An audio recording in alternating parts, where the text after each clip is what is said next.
संस्थापकाय च धर्मस्य सर्वधर्मस्वरूपिणे अवतारवरिष्ठाय रामकृष्णाय ते नमः।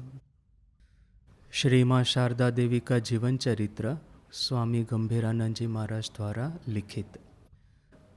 भार समर्पण, इस चैप्टर में हम इस चैप्टर की चर्चा कर रहे थे।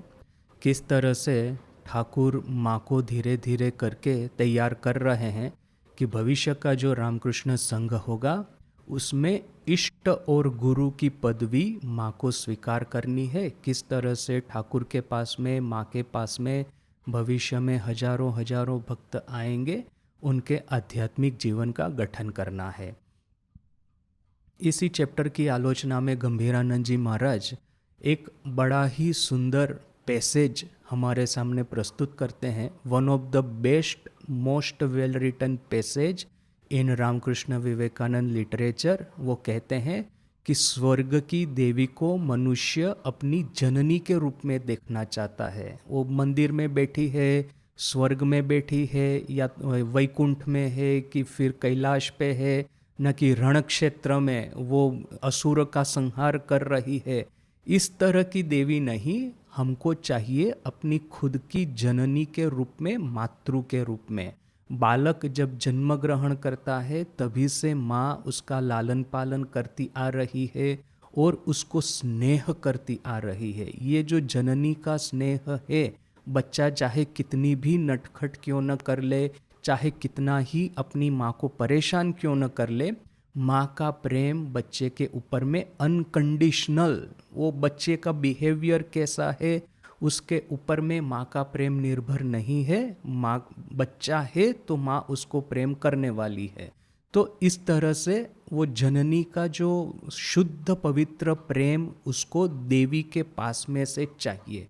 तो ये पूर्ण करने के लिए हमारी आशा को माँ शारदा देवी के रूप में जगत जननी ने जन्म लिया। ये पैसेज की आलोचना करते करते हमने ये भी देखा कि देखिए कि ठाकुर ने माँ काली के साथ में ऐसा ही एक लीला अभिनय किया था। हमने देखा कि आध्यात्मिक जगत का एक बहुत बड़ा सरप्राइज, एक बहुत बड़ी आश्चर्यजनक घटना कि किस तरह से भयंकरा काली जननी काली के रूप में परिणत हुई। और उसमें भी हमने देखा कि राम प्रसाद की जो पदावली है उसने इसमें एक महत्व का कंट्रीब्यूशन किया है। ईश्वर के साथ में भाव से संबंध बनाना, ये वैष्णव साधना में तो ऑलरेडी प्रारंभ हो ही गया था। अवतार के साथ में ये ऑलरेडी चैतन्य महाप्रभु की आप परंपरा देखें, वैष्णव परंपरा, गौड़ीय वैष्णव परंपरा, उसमें ऑलरेडी ये प्रारंभ हो चुका था। ईश्वर के साथ में किसी एक भाव से आप संबंध बनाते हैं तो वो भाव का आसरा लेकर के आप बड़े ही सहज रूप से ईश्वर को प्राप्त कर सकते हैं। तो जो कुछ भावों का वर्णन गौड़ीय वैष्णव परंपरा में किया गया है उसमें से सर्वश्रेष्ठ भाव है मधुर भाव, शांत, दास्य, सख्य, वात्सल्य और मधुर। ये मधुर भाव है सर्व भावों की पराकाष्ठा, जिसमें कि साधक अपने को राधा रानी या तो फिर वृंदावन की गोपी मान करके ईश्वर अपने प्रियतम है, इस तरह से वो ईश्वर के साथ में रिश्ता जोड़ता है। तो ये साधक की मनोवांछा पूर्ण करने के लिए भगवान कृष्ण स्वयं उसके प्रियतम के रूप में उनको दर्शन देंगे, उनकी मनोवांछा पूर्ण करेंगे, उनको आशीर्वाद देंगे। तो गौड़ीय वैष्णव परंपरा में ये भाव ऑलरेडी चला आ रहा था। शाक्त परंपरा में देवी के साथ में एक भाव का रिश्ता बना करके कोई एक साधक साधना करे, ये बात शक्ति परंपरा में वैसे थे तो सही, उसमें भी देखिए कि जो एक भाव जो है वीर भाव, वीर भाव जैसे कि यहाँ पे आप वैष्णव परंपरा में मधुर भाव है, वैसे ही शक्ति परंपरा में एक वीर भाव है। वीर भाव में पुरुष फिर स्त्री को ग्रहण करता है, किंतु उसके साथ में काम संबंध नहीं बनना चाहिए। रमणीर सोंगे थाके ना कोरे रोमण, जिस तरह से शरत महाराज हमको लीला प्रसंग में कहते हैं, स्त्री के साथ में रहेगा साधक किंतु स्त्री का संभोग नहीं करेगा, रमण नहीं करेगा, काम संबंध उसके साथ में नहीं रखेगा। तो ये हो गया वीर भाव। ठाकुर ने वीर भाव की भी साधना की थी। सर्व भावों में ठाकुर माहिर थे, सर्व भावों में उन्होंने विजय प्राप्त की थी। किंतु ठाकुर फिर आखिर में हमको कहते हैं कि देखिए वीर भाव जो है वो हम जैसे सामान्य साधकों के लिए नहीं है। जैसे कि वो फेमस घटना कि भैरवी ब्राह्मणी एक युवती स्त्री को ठाकुर के पास में लेके आई और कहा, उस स्त्री को दिगंबर होने को कहा और ठाकुर को कहा कि उसकी गोद में बैठ करके आप जप कीजिए। अभी इस तरह से, इस तरह के प्रलोभन में यदि आप स्त्री के ऊपर में से, काम भाव के ऊपर में से अपने मन को हटा करके ईश्वर पे लगाए, तो ये सही सही में आपकी जो संकल्प शक्ति है, ईश्वर के प्रति आपका प्रेम है, या तो फिर ईश्वर के प्रति शरणागति है, उसकी सर्वोच्च कसौटी होगी, उसकी सर्वोच्च परीक्षा होगी। तो वो भी ठाकुर ने जैसे ही उसकी गोद में बैठे और जैसे ही जप करना प्रारंभ किया, वैसे ही ठाकुर चले गए निर्विकल्प समाधि में। तो ऐसा तो बार बार ठाकुर के जीवन में हुआ है कि सब तरह के जो आकर्षण है, दैहिक आकर्षण, इंद्रियों के आकर्षण, इन सब के ऊपर में उन्होंने विजय प्राप्त की थी। मथुर बाबू जब ठाकुर जो पहली बार ये उन्माद अवस्था हुई और ये जो सब नाटक उन्होंने चालू किया था, कल हम देख रहे थे कि जब भी ये हृदय वहाँ काली मंदिर में जाता है तो क्या देखता है, भोग का समय बीता जा रहा है। वहाँ पे वो ऑफिस में से बार बार बुलावा आता है कि अरे भोग लाओ, तो यदि फिर ये साधु लोग हैं, कांगाली है, ब्राह्मण लोग खाने को बैठे हैं, वो माँ का प्रसाद प्राप्त करे। किंतु यहाँ पे भोग लगाने वाला जो है वो खुद तो समाधि में चला गया है, वो खुद तो अनंत आनंद का भोग कर रहा है अपने मन में विलास हो रहा है माँ काली के साथ में। वो एकदम स्थिर होकर के ध्यान करने को बैठे हैं। कभी कभी हृदय देखता कि माँ काली को शयन करवाने के लिए ठाकुर जाते हैं, माँ काली के शयन कक्ष में माँ काली का खाट पड़ा हुआ है, तो साथ साथ में माँ के साथ में वार्तालाप भी चल रहा है ठाकुर का। ठाकुर माँ को पूछ रहा है, अच्छा तुम कहती हो कि मैं तुम्हारे साथ में सोऊं, अच्छा मैं सोता हूँ, बोल करके वही माँ काली के वो जो खाट है उसी पे ठाकुर भी शयन कर लेते हैं। तो फिर ये जो माँ को जो पुष्प अर्पण करना है, अर्घ्य अर्पण करना है, अर्घ्य यानी कि जवा पुष्प और बिल्व, ये दोनों को मिला करके उसमें फिर ये दुर्वा घास रखते हैं और ये चंदन लगाते हैं। चंदन और अक्षत यानी कि राइस, इसको भी इकट्ठा करने से अर्घ्य होता है। तो ये अर्घ्य माँ को प्रदान करने से पहले अपने मस्तिष्क के ऊपर में, अपनी छाती के ऊपर में, यहाँ तक कि अपने पैर के ऊपर में स्पर्श करवा करके बाद में माँ को ऑफर करते हैं। अभी देखिए कि छोटा बच्चा जब होता है, माँ शारदा देवी का है कि वही उद्बोधन की ही घटना, एक स्त्री भक्त माँ का दर्शन करने के लिए आई, तो फिर उसका छोटा बच्चा था, तो उसने, अभी वो छोटा बच्चा को तो शौच कहाँ जाना वो सब तो होता नहीं है, वहीं पे शौच कर दिया। तो फिर माँ ने कहा कि अच्छा मैं ही उसको साफ करती हूँ। तो ये देखिए कि माँ कहती है कि बच्चा जो होता है छोटा, वो माँ की गोद में बैठ कर के वो शौच भी करता है, कुछ भी करता है, माँ थोड़ी ना उससे बच्चे पे नाराज होगी, क्योंकि बच्चा असमझ है, बच्चे को पता नहीं है, और बच्चा और माँ का जो प्रेम है उसमें ये छोटी मोटी चीज कोई बाधा नहीं होती। तो वैसे ही यहाँ पे ये साधक का सर, साधक का मस्तक या तो फिर उसका पैर, ये सब माँ के लिए, जननी जगत जननी के लिए एक समान है। तो इस तरह से ठाकुर माँ को अर्घ्य देते थे। कभी कभी देखते थे कि माँ को जो भोग लगाना है वो बिल्ली वहाँ पे आ जाती है, तो ठाकुर बिल्ली के भीतर में वही माँ काली का, जगत जननी का दर्शन करते हैं, बिल्ली को वो खाना खिलाने लगते हैं। तो यह सब देख करके हृदय डर जाता था, किंतु ठाकुर को पता था कि माँ के साथ में ऐसा ही आत्मीय संबंध बनाना है, जैसे कि माँ अपनी सही में माँ है, वो कुछ भी करेंगे माँ कभी नाराज नहीं होगी। क्यों? क्योंकि माँ को पता है कि ठाकुर का उनके ऊपर में 100% शरणागति, 100% प्रेम है। उनका मन माँ के प्रेम के अलावा और किसी चीज पे जाता नहीं है। दैहिक सुख भोग, रमण सुख की इच्छा, इंद्रियों के वासना के विषय, उन सब के ऊपर में से ठाकुर का मन संपूर्ण रूप से माँ के ऊपर में आ गया है।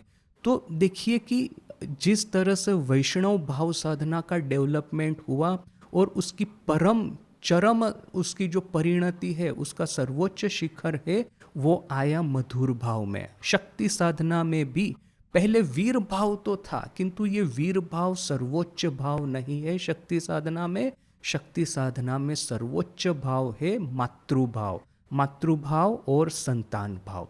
और इसका जो प्रारंभ, या तो फिर इसको पॉपुलराइज करने वाले बंगाल के जो राम प्रसाद थे, उनकी पदावली राम प्रसाद का श्यामा संगीत। तो राम प्रसाद के जो संगीत थी, पदावली थी, उसका भी हमने थोड़ा सा देखा कि क्या कहते हैं कि आमी ओई खेद खेद करी, तुमी माता थाकते आमार जागा घोरे चूरी। किस तरह से राम प्रसाद माँ के साथ में, जगत जननी के साथ में एक मान और अभिमान का रिश्ता बनाते हैं, मान और अभिमान का नाता जोड़ते हैं। जैसे कि छोटा बच्चा माँ के ऊपर में नाराज हो जाता है, हमने घर घर में ऐसा देखा होगा। मुझे मेरे खुद के बचपन के दिन याद है कि माँ खाना बनाती है और मुझे ये सब सिंपल सिंपल खाना नहीं चाहिए, फैंसी कुछ चाहिए, और रोटी दाल नहीं खाऊंगा और कुछ अच्छे से बना दो, ऐसी बच्चों की डिमांड रहती है। तो हम कैसे माँ के साथ में झगड़ा करते हैं, माँ के साथ में अभिमान करते हैं, मान करते हैं, आबदार, बांग्ला में शब्द है आबदार। तो किस तरह से माँ के साथ में ये आबदार चलता है। तो इसी भाव में यह सब बहुत सारी पदावली राम प्रसाद ने रचित की है, जिसका कि गान ठाकुर स्वयं किया करते थे कि मैं इस खेद से खेद कर रहा हूं कि तुम जागृत माता हो, फिर भी मेरे घर में चोरी हो रही है। मने करी तुम्हार नाम करी, किंतु शोमोये पाशरी। मैं सोच तो रहा हूं कि मैं बैठ कर के तुम्हारा नाम करूंगा, तुम्हारा जप करूंगा, तुम्हारा स्मरण मनन कीर्तन करूंगा, किंतु मन ऐसा पाजी है कि थोड़ी ही क्षणों के बाद में 10 जगह पे जाकर के दौड़ता है। संसार की 10 तरह की चिंताएं, दुविधाएं आकर के मेरे सर पे सवार हो जाती है।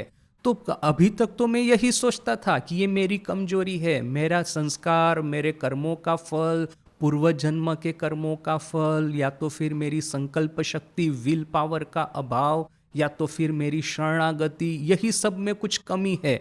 जैसा कि हम एक स्टैंडर्ड कर्म की थियरी है हिंदू धर्म की, वो हम समझते आ रहे हैं। कर्म की थियरी के ऊपर में ही पूरा वेदांत बना है। वेदांत क्या कहता है? ये जो षडरिपु है, ये अष्टपाश है, पंचक्लेश है, ये काम कांचन है, उसके ऊपर में से अपना मन हटाओ, ईश्वर के ऊपर में मन को लगाओ। स्मरण मनन निदिध्यासन, या तो फिर ये यम नियम आसन प्राणायाम प्रत्याहार, या तो फिर ये निष्काम सेवा, या तो फिर ये पूजा पाठ, ये वैधि भक्ति, यह सब करो तो फिर तो ईश्वर प्राप्त हो गए। तो मैं भी अभी तक यही सोच रहा था कि मैं यदि तुम्हारा नाम नहीं ले पा रहा हूँ, इसका अर्थ है कि मेरा मन विषय वासनाओं में डूबा हुआ है।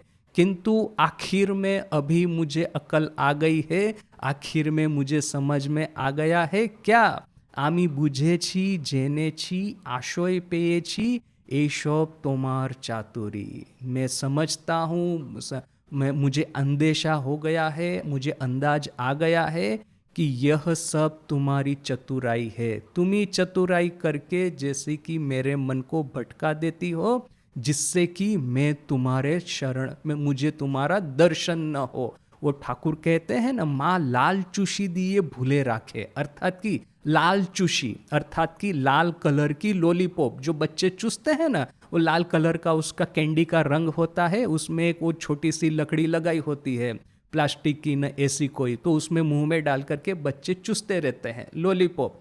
तो यहाँ पे ठाकुर कहते हैं कि माँ क्या करती है, एक लाल चूशी दिए, अर्थात कि संसार के प्रति हमारा आकर्षण बना करके हमको भुला के रखती है।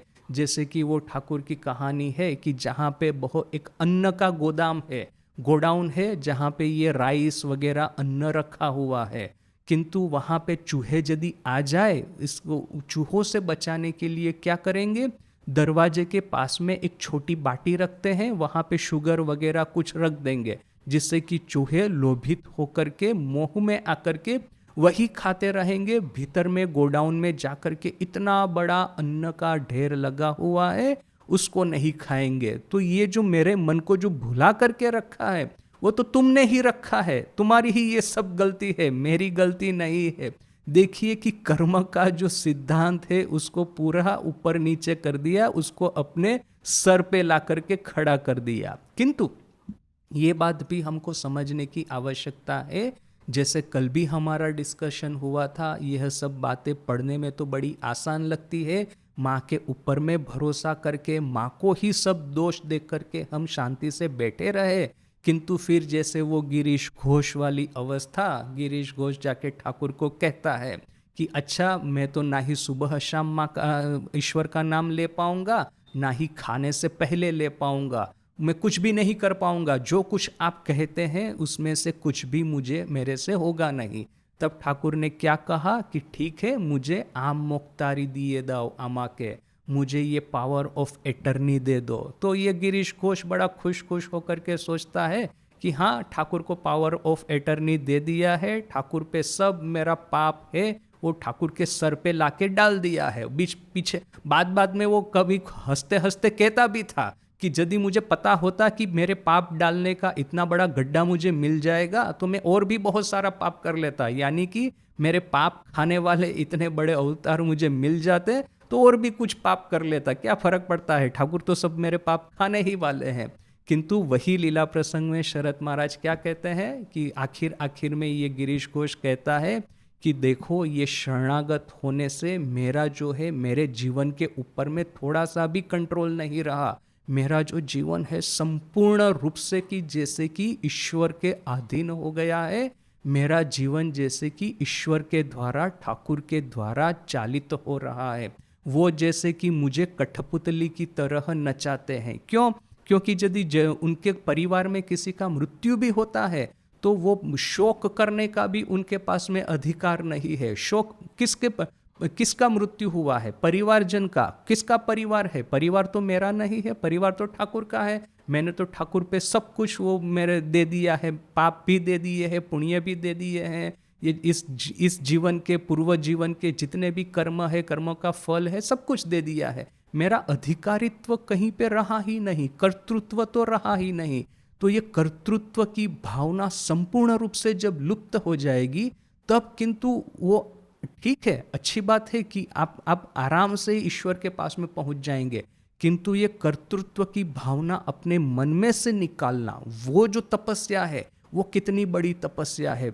कथामृत में ही एक जगह पे है, ठाकुर बार बार कहते हैं कि जो पाप करेंगे तो पाप का कर्म है, उसका जो फल है आपको भुगतना होगा। जैसे कि एक कटोरी है, कटोरी में आपने लहसुन रखा है, गार्लिक रखा है। अभी क्या होगा कि इस कटोरी को आप चाहे जितना भी धो दीजिए, उसमें से ये गार्लिक की गंध, लहसुन की गंध जाएगी नहीं। तो ये बात सुनकर के गिरीश बेचारा बड़ा परेशान हो गया कि वो सोच रहा है कि अरे, मैंने इतने पाप किए हैं तो क्या ये पाप का फल कभी जाएगा नहीं, मुझे कभी ईश्वर दर्शन नहीं होगा। तो फिर वो जब बाकी सब भक्त चले जाते हैं तो ठाकुर के पास में जाके पूछता है, क्या महाशय लहसुन की गंध बिल्कुल जाएगी नहीं?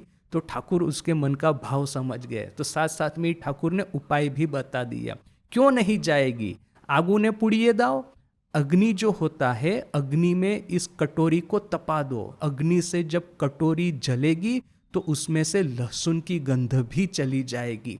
तब कहीं जाकर के गिरीश को भरोसा तो हुआ, किंतु शायद उसको ये अंदाज नहीं था कि वो अग्नि में तपना किसको कहते हैं। तो देखिए कि आध्यात्मिक जगत में देयर इज नो फ्री मिल, माने मुफ्त में खाना यहाँ पे नहीं है, मैं कुछ काम नहीं करूँगा खा लूँगा, ऐसा नहीं है। किंतु बात यह है कि देखिए कि वो एक विधिवादी ये भक्ति है साधन भजन करके, ईश्वर की आराधना करके, इंद्रिय संयम करके भी एक रास्ता है, किंतु ये जो रास्ता है शरणागति का, ये आत्मीयता का, वो रास्ता शायद उससे सहज है। तो इसीलिए ये सहज रास्ता, जैसे ठाकुर ने कहा ना कि कली में अन्नगत प्राण, वो ध्रुव की तरह 1000 साल एक पैर के ऊपर में खड़े रह के तपस्या करना, विश्वामित्र की तरह तपस्या करना, ऋषि मुनियों की तरह तपस्या करना, यह सब कुछ अब हमारे से कहाँ होने वाला है। तो कुछ तो सहज उपाय चाहिए, तो सहज उपाय है नाम जप, ये ईश्वर के ऊपर में शरणागति, भक्ति, कलिते नारदीय भक्ति ठाकुर कहते हैं। कली में यदि सहज सिद्धि प्राप्त करनी है तो नारदीय भक्ति है। तो ये जो आध्यात्मिक जगत का रास्ता थोड़ा सा सहज होता है, थोड़ा सा कहाँ, मैं कहूँगा कि काफ़ी सहज हो जाता है। मेरे खुद के अनुभव से कह रहा हूँ कि काफ़ी सहज हो जाता है यदि जगत जननी के साथ में हम संतान और मातृभाव से उनके साथ में हम नाता जोड़े, जननी के साथ में, ईश्वरी के साथ में हम अपना रिश्ता बनाए। तो इसीलिए ये जो राम प्रसाद के जो भजन है, पदावली है, ठाकुर इसका बार बार गान करते हैं, बार बार, जैसे कि हमको सिखाते हैं। वो एक घटना भी है, वो डॉक्टर सरकार, वो बड़ा ही रेशनलिस्टिक था, बड़ा ही एग्नोस्टिक था, बड़ा ही स्केप्टिकल था कि ये ठाकुर को भाव हो रहा है, दर्शन हो रहे हैं, या इसकी कोई सत्यता है कि भी नहीं। उस समय जब डॉक्टर सरकार का ब्रेन वॉश ठाकुर कर रहे थे, आखिरी दिनों की यह सब बातें, उस समय ये ठाकुर मास्टर महाशय को कहते हैं कि राम प्रसाद के भजनों की एक किताब खरीद करके डॉक्टर सरकार को दे दो, और फिर उसमें भी कुछ कुछ भजन है, उसको मार्क करके ठाकुर कहते हैं कि यह सब भाव उसके मन में घुसा देने हैं। तो यदि किसी का ब्रेन वॉश भी करना है, हाईली रैशनलिस्टिक जो है, उसके लिए भी ठाकुर ये भाव साधना वाला मार्ग पसंद करते थे। यही राम प्रसाद की भजनावली को उसके माध्यम से इतने रैशनलिस्टिक जो दीवार, एक बैरियर जो खड़ी की है डॉक्टर ने अपने आसपास, उसको तोड़ना चाहते थे। ये डॉक्टर सरकार तो फिर भी ठीक है, छोटा मोटा वो तो है। यहाँ पे स्वामी जी जैसे स्वामी जी, नरेन जैसा नरेन, उसकी जो रैशनैलिटी, उसका जो ये स्केप्टिसिज्म, उसका ये जो साइंटिफिक टेम्परामेंट इतना स्ट्रॉन्ग था, ठाकुर की स्वयं बार बार परीक्षा करता था। ऐसे ठाकुर जो नरेन को शायद न समझा सके, वो वही गोपाल की माँ अघोरमणि देवी, उन्होंने नरेन को समझा दिया। वो ठाकुर के पास आई है अघोरमणि देवी, गोपाल की माँ, नरेन भी वहाँ पे बैठा है, और ये अघोरमणि देवी बता रही है नरेन को अपना अनुभव। रोती रोती कहती है कि ये जो बाल कृष्ण है वो बच्चे की तरह मेरे पास में रहता है, नटखट की तरह यह सब तूफान भी करता है, कुछ ना कुछ मुझे परेशान भी करता रहता है, मैं उसको डांटती हूँ, मैं उसको स्नेह करती हूँ, मैं अपनी गोद में उठा करके उसको प्रेम करती हूँ। ये सब गोपाल की माँ रोती रोती नरेन को कह रही है, और बार बार पूछ रही है कि बेटा, मैंने तो सुना है कि तुम्हारा इतना साइंटिफिक और रैशनलिस्टिक टेम्परामेंट है। ये मेरे शब्द है, उनके नहीं। तो इस तरह का टेम्परामेंट होने के बाद में अब तुम मुझे बताओ कि क्या मेरे जो विजन है, मेरे ये जो दर्शन है, वो सही है ना, कि मैं पागल हो गई हूँ, मेरे मन का भ्रम है। यहाँ पे गोपाल की माँ रो रही है, और यहाँ पे सामने नरेन सुनते सुनते उसकी आंखों में से दर दर करके अश्रुओं की धारा बह रही है, और नरेन कहता है कि नहीं माँ, आपने जो कुछ देखा है वो सब सही है। तो देखिए कि जो भाव का प्रचंड प्रवाह, शायद ठाकुर नरेन को इतना नहीं समझा पाते जो कि गोपाल की माँ ने नरेन को समझा दिया। तो ये जो भाव जो है, भाव अपने मन को, अपने हृदय को सीधा स्पर्श जाते हैं, और भाव साधना के माध्यम से यदि हम ईश्वरी को, जगत जननी को प्राप्त करने का प्रयास करेंगे तो वो हमारे लिए सहज हो जाएगा।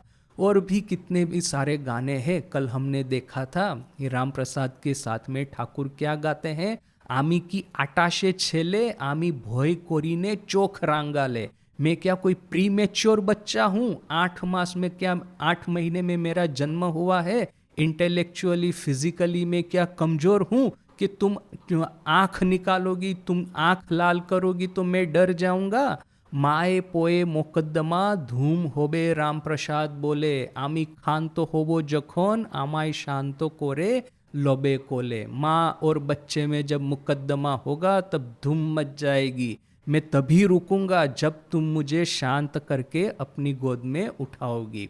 तो यह सब भजन हमने कल देखे थे। आज हम और भी कुछ भजन देखते हैं। कल जो भजन देखे थे वो हमने देखे थे इसमें से, कथामृत में से। आज जो और भी कुछ है जिसको कि मैंने कथामृत में नहीं पाया, किंतु ये जो राम प्रसाद की जीवनी है उसमें है। मैं पूरे पूरे भजन का अर्थ आई डोंट नो कि मुझे आएगा, क्योंकि कथामृत के जो भजन है उसका ट्रांसलेशन तो मिलना आसान है, मुझे हिंदी या इंग्लिश या गुजराती में देख लेना है। किंतु ये जो किताब है, ये जो भजन है, इसका ट्रांसलेशन मुझे नहीं मिला, और एक एक शब्द ट्रांसलेट करके उसका अर्थ निकालना वो भी बड़ा एक जटिल कार्य है। तो मैं सिर्फ भजन बताता हूँ, और जो व्याख्या मैं हिंदी में करूँगा आई डोंट नो कि कितनी सही है, किंतु जस्ट ये एक आपके साथ में मैं शेयर करना चाहता हूँ, क्योंकि मुझे इतना अच्छा लगे ये सब भजन। क्या है, आर काज की अमार काशी, और क्या मुझे काशी का काम है, काशी अर्थात की वाराणसी। वाराणसी जाकर के क्या मुझे वो भगवान शिव की स्तुति करने की जरूरत है? मायर पद तले पड़या छे गोया गंगा वाराणसी, माँ के पद तले चरण तले पड़े हैं गया गंगा और वाराणसी। हृत कमले ध्यान काले आनंदो सागरे भाषी, जब मैं अपने हृदय कमल में जब मैं माँ का ध्यान करता हूँ तो मैं आनंद सागर में बहता रहता हूँ। ओरे काली पदो कोकोनदो तीर्थो राशि राशि, अरे जब काली के पद में हजार हजार तीर्थ है। काली नामे पाप को था, माथा नहीं तार माथा भी था। कितना सुंदर। काली के नाम पे पाप कहाँ है? जिसका सर नहीं है उसको सर की पीड़ा कहाँ से होने वाली है? सर दर्द कब होगा? जब सर होगा। सर ही नहीं होगा, सर दर्द कैसे होगा?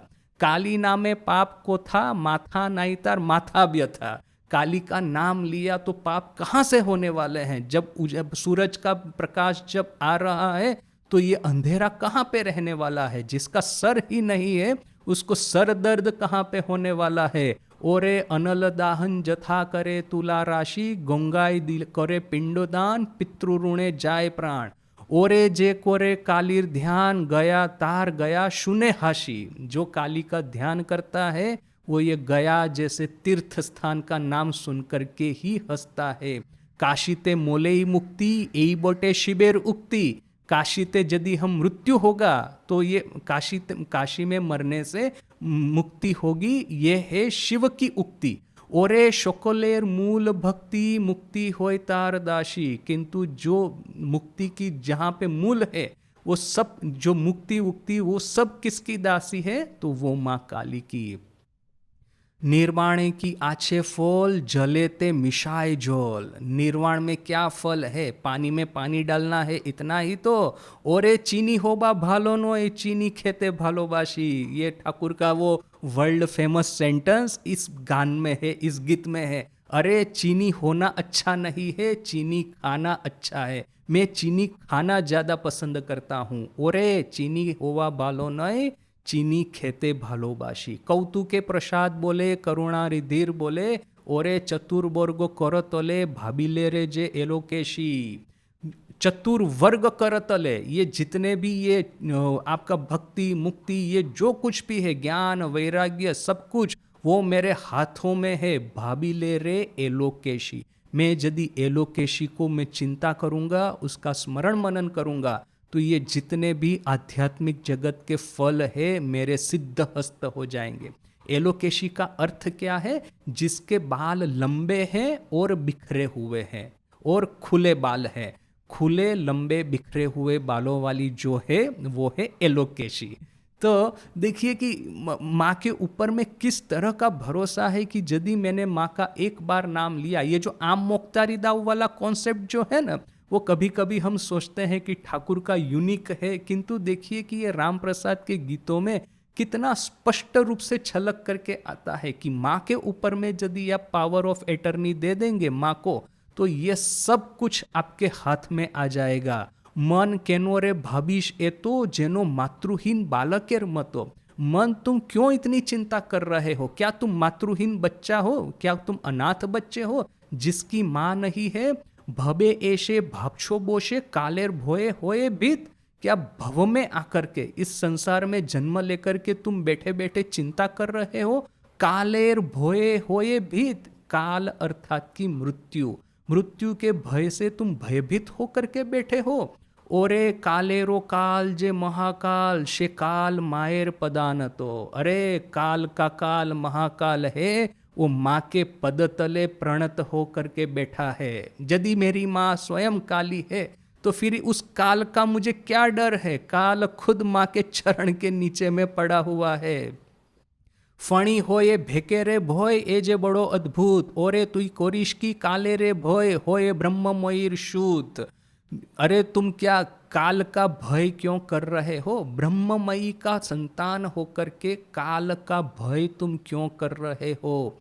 एक ही भ्रांतो नितांतो तुई होली रे पागलेर मतो। ये भ्रांत हो गए हो क्यों तुम? पागल की तरह क्यों तुम हो गए हो? क्यों मृत्यु का भय करते हो? ब्रह्ममयीर शूत होए ब्रह्ममयीर शूत। यदि ब्रह्ममयी का संतान हो तो इस सब चीजों से तुमको डर किस बात का है? अमनमा आछेन जार ब्रह्ममयी जार भये से होय रे भीत। मीछे केनो भावो दुखे दुर्गा बोलो अविरतो। क्यों बिना मतलब के तुम दुख कर रहे हो? दुर्गा नाम अविरत करते रहो। ओ मन दुर्गा नामे भय था कि ना घुचे जाए भावना जतो। अरे मन, दुर्गा नाम से भय रहेगा नहीं, जितनी भी भावना है सब चली जाएगी। देखिए ये सब राम प्रसाद के गीत, इन सब में माँ को आप यदि शरणागत हो जाएंगे, माँ को यदि आप पावर ऑफ एटर्नी दे देंगे तो यह सब मन का जो विकार है, भय है, सब चला जाएगा। अच्छा, इतना तो हमने राम प्रसाद के बारे में सोचा, किंतु पता है ये जैसे कि वेदांत में है ना, एक अद्वैत वेदांत है। कहा जाता है कि वेदांत की सर्वोच्च जो एक है फिलोसॉफिकल इवोल्यूशन, वो है अद्वैत वेदांत। किंतु फिर पता है कि वो अद्वैत वेदांत का भी एक बाप है, वो है कि अजातवाद। अजातवाद कहता है कि सृष्टि की रचना हुई ही नहीं है, ये जो कुछ भी है ये सब आपके मन का भ्रम ही नहीं है, वो भ्रम भी गलत है। जिस क्षण आपने ये सोच लिया सृष्टि नहीं है, उस समय ये सृष्टि चली जाएगी। तो ये जो सर्वोच्च, जैसे कि भय भी क्यों है? भय है ही नहीं, माँ का नाम क्यों लेना है? माँ का नाम ऑलरेडी है, हमको बस एक चपटी बजा करके न कि ऐसा करके उसको भगा देना है। तो वो जो एक सर्वोच्च भाव है ना, वो भी एक पागल था। ये राम प्रसाद का ही एक समवयसी, उसी के समय में एक दूसरा था। उसकी बात करने से पहले थोड़ी सी पूर्व भूमिका बांधते हैं। किस तरह की कि देखिए कि बंगाल में ये जो वैष्णव और शाक्त, ये दोनों परंपराएं काफ़ी लंबे समय से रही है। और जो वैष्णव पदावली या शाक्त पदावली की रचना करते हैं, जिन्होंने इसका अभ्यास किया है, पता है कि कितनी सर्वोच्च फिलोसॉफिकल सिद्धि इन सब चीज़ों में है, इन सब पदावलियों में है। किंतु साथ साथ में और भी एक खास प्रकार के कवियों का जन्म हुआ था। उन्होंने सिर्फ अपनी परंपरा में पदावलियों की रचना, अपनी परंपरा में भजन संगीत की रचना ही नहीं की, सामने वाली जो परंपरा है उसके ऊपर में कटाक्षपूर्ण, व्यंगपूर्ण, विनोदपूर्ण, उपहासपूर्ण पदावलियों की रचना की है।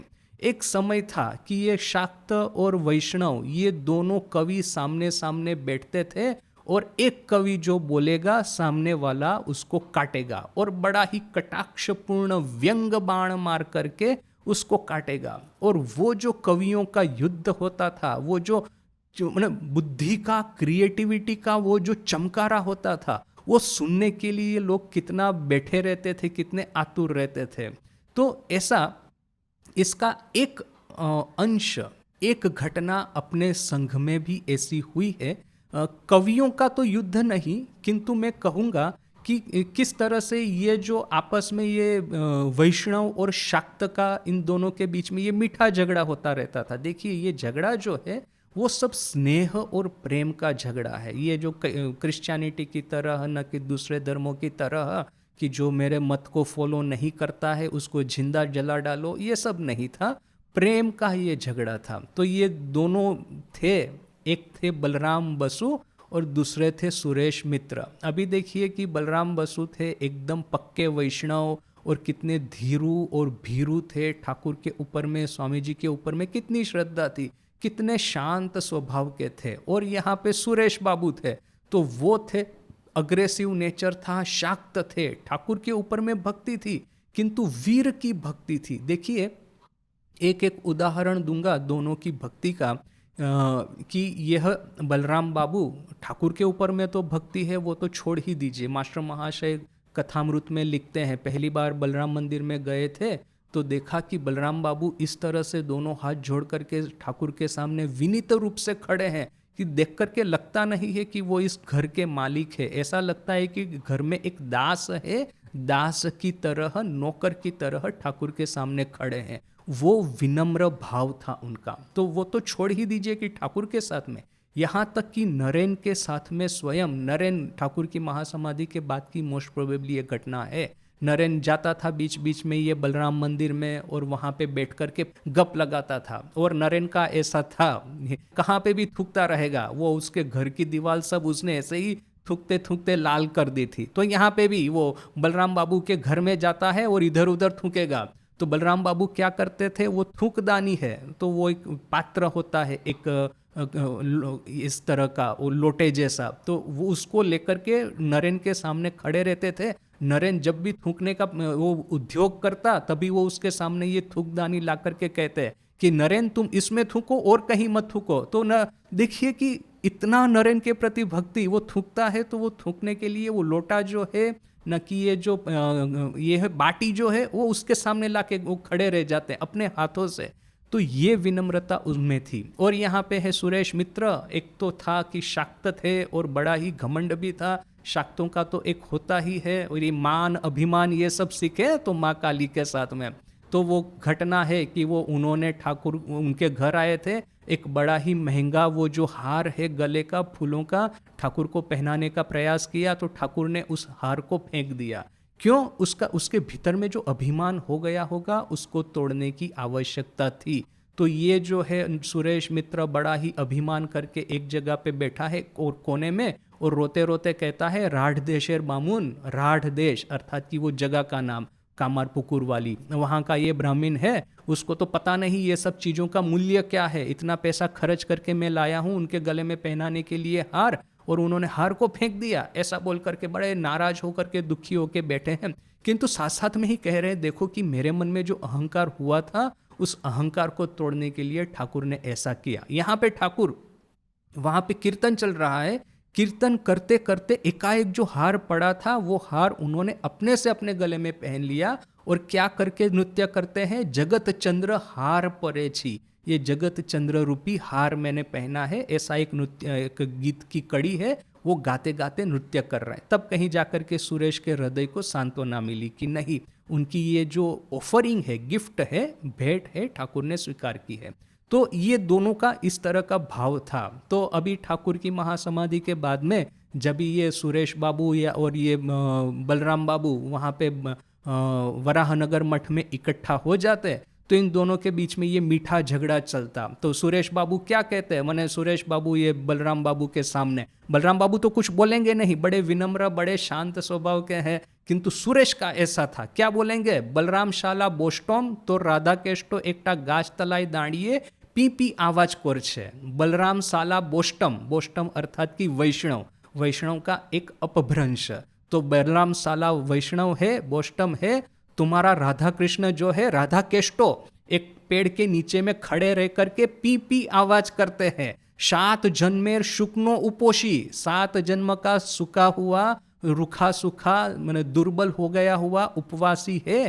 पापी, तुम लोग पापी हो, चींची करछे, और चींची माने देखिए कि ये वैष्णव भाव जो है पूरा इस तरह का है कि वे लोग उपवास करेंगे, मैं पापी हूँ बोल करके भगवान से प्रार्थना करेंगे, मेरी रक्षा करो, मुझे मुक्ति दे दो। ये जो भयभीत भाव है उनका, फिर ये उपवास करते करते, तपस्या करते करते दुर्बल हो गए हैं, विषय वासनाओं से मन को हटा हटा करके मन कमजोर हो गया है और राधा कृष्ण बंसी बजा रहे हैं, ऐसा वो सब समय वो इमेजिनेशन करते रहते हैं। तो किस तरह से ये शाक्त जो है वो वैष्णव लोगों की इस तरह से मजाक उड़ाते हैं, व्यंग विनोद करते हैं कि तुम्हारा राधा कृष्ण एक पेड़ के नीचे में खड़े रह करके पी पी आवाज करता है, 7 जन्म का उपवासी है, पापी है, चींची करता रहता है, और एकटा बांशीते फूं पाड़छे और एक बंसी में फूं फूं करते रहते हैं।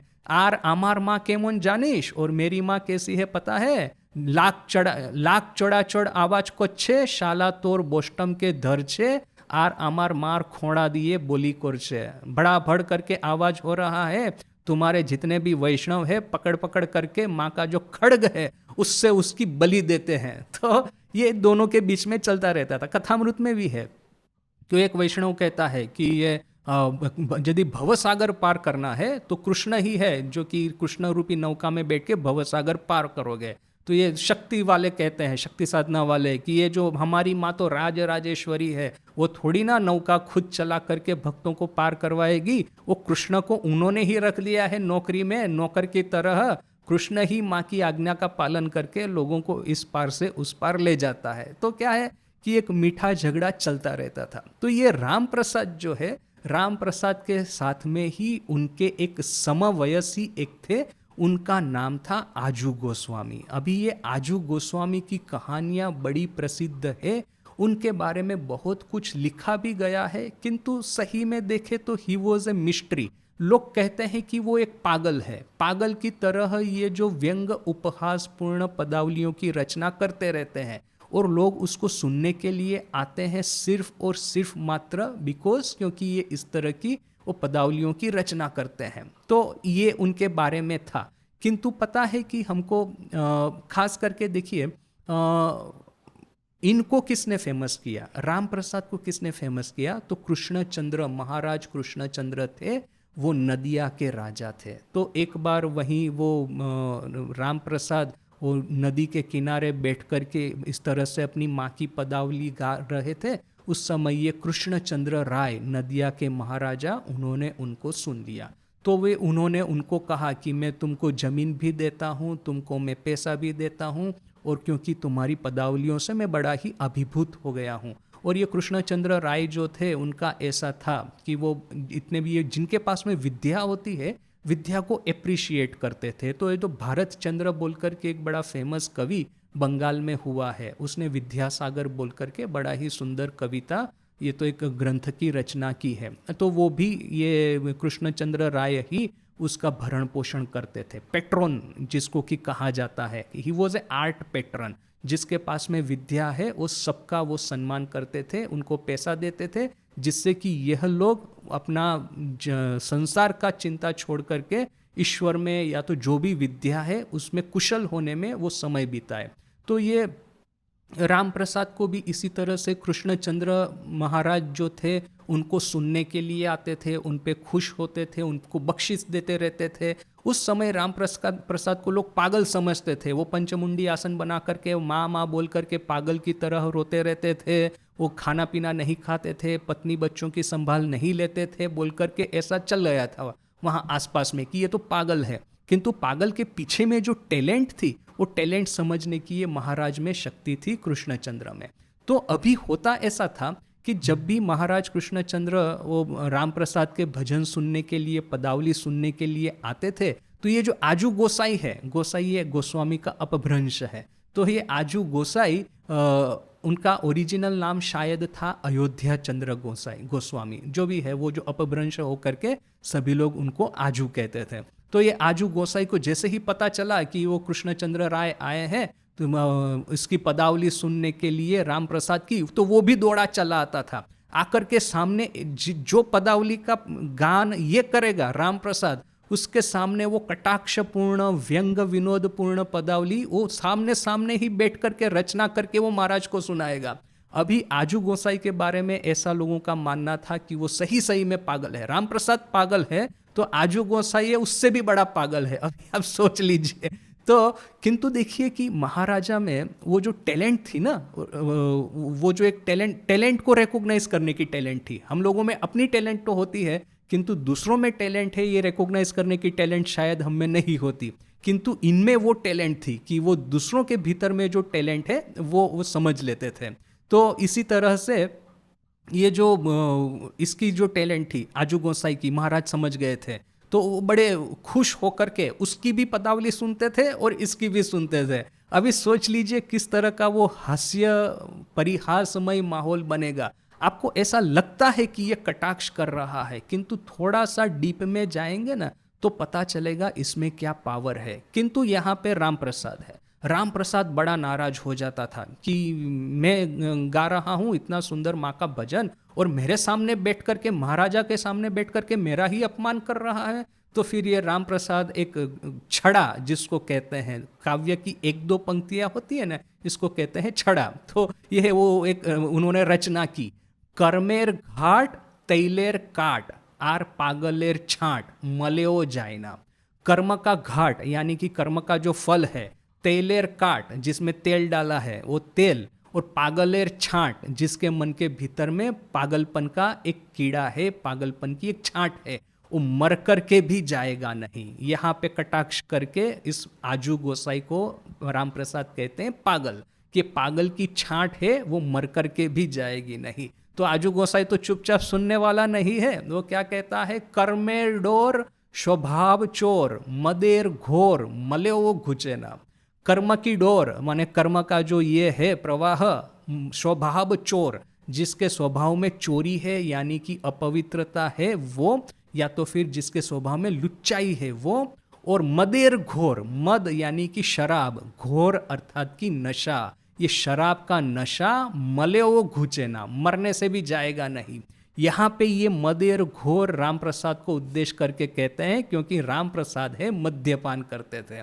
तो ये जैसे ही ये एक छड़ा बनाएंगे तो सामने ये दूसरा बनाएंगे, ये एक पदावली की रचना करेंगे तो सामने दूसरी पदावली की, कभी कभी हास्य विनोदमय हो जाती, कभी कभी जो फिलोसॉफिकल पावर था वो किस तरह से था वो अभी हम थोड़ा सा उदाहरण लेके देखेंगे। क्या कहते हैं राम प्रसाद, डूब दे रे मन काली बोले हृदय रत्ना कोरेर अगाध जले। ये ठाकुर के वो गाना है, ठाकुर इसको गाते थे, कथामृत में है कि डूब देव मन काली का नाम लेकर के हृदय के रत्नाकर में अगाध जल है। देखिए हृदय के भीतर में सागर है, रत्नाकर अर्थात की सागर, जो रत्न को धारण करता है उसको कहते हैं रत्नाकर। ये बहुत सारी किंवदंतियाँ या लेजेंड्स प्रसिद्ध है कि समुंदर में आप डूब देंगे तो ये जो मोती है वगैरह आपको मिलेंगे। तो हृदय रूपी रत्नाकर है, उसमें तुम माँ काली का नाम लेकर के हृदय रूपी रत्नाकर के अगाध जल में डूब लगाओ। डूब दे रे मोन काली बोले हृदय रत्नाकरेर अगाध जले। रत्नाकर नोय शून्य को खोन, रत्नाकर कभी भी शून्य नहीं है, खाली नहीं है। दो चार डूबे धन ना पेले, यदि 2-3 डूब लगाओ और धन न मिले तो फिर तुम्ही दमो सामर्थ्य एक डूबे जाओ कुल कुंडलिनीर कुले। तुम जितना भी गहरा सांस ले सकते हो, जितनी भी साहस जुटा सकते हो, उसमें एक ऐसी गहन डुबकी लगाओ कि कुल कुंडलिनी का कुल है वहां तक तुम चले जाओगे। ये बड़ा सुंदर है। ज्ञान समुद्रेर माझे रे मौन शक्ति रूपा मुक्ता फले। ज्ञान समुद्र के मध्य में शक्ति रूपा मुक्ता यानी कि मोती वगैरह होता है वो मिलता है, वगैरह वगैरह, वो बड़ा सुंदर है।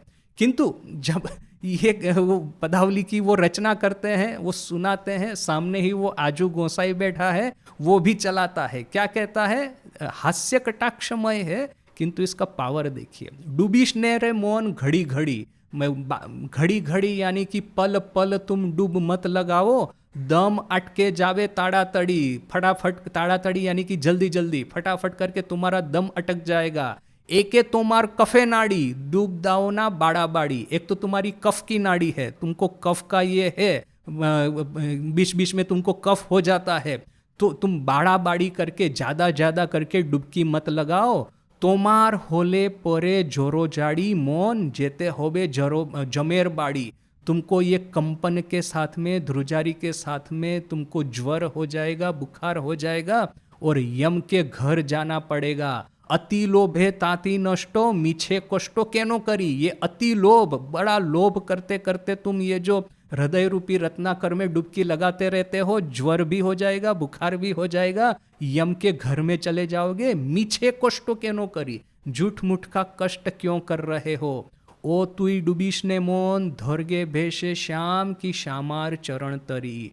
ओ तुम डूबना मत मन, बस तैरते रहो श्याम की श्यामा का चरण पकड़ करके।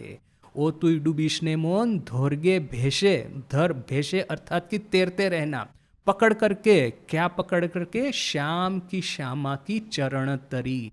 श्याम या तो श्यामा की चरण रूपी नौका है, उसको पकड़ करके तुम तैरते रहो। देखिए कितना सुंदर ये सामने कटाक्ष भी है, आनंद भी है और साथ में ये फिलोसॉफिकल डेप्थ की भी कितनी है। यहाँ पे वैसे तो है राम प्रसाद का खुद का कि यदि माँ श्यामा का चरण प्राप्त कर ले, यदि महाकाल खुद जिसके ये है चरण तले, उसको काल का क्या डर है। किंतु यही राम प्रसाद फिर वो कर्म के सिद्धांत वाला ये सब गीत जब रचना करते हैं, तब ये आजू गोसाई आकर के उनको समझा देते हैं कि ये जो हृदय रत्नाकर में डूब लगाने की जरूरत नहीं, इतना मेहनत करने की जरूरत नहीं, वैसे भी तो तुमको कफ हो जाता है, पानी में गिरोगे बुखार आ जाएगा। बेटर है कि ये श्यामा का जो चरण है उसको पकड़ करके तुम तैरते रहो। यानी कि ये राम प्रसाद के भी एक स्टेप ऊपर चला जाता है शरणागति में।